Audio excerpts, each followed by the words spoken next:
Saat 12. Saat 12.02. Üniversite Mudanya. Evet sayın seyirciler, saat 11.51'de H4'ten indik. 12.03'te H1'e bindik sayın seyirciler. Demir TV iyi yolculuklar diler.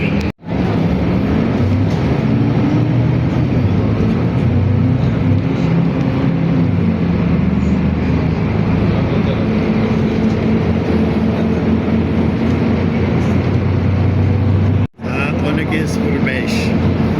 H2, 2 tane H3 ve H4.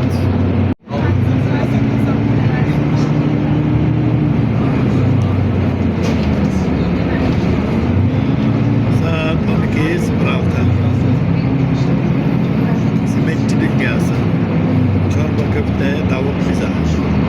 Hacıoğlu, çorba döner, bir de lahmacun kahvaltı, saray yemek, balkon yemek ve Migros. Saat 12.17 bindiğimiz H1 Demir TV yolculuklar diler.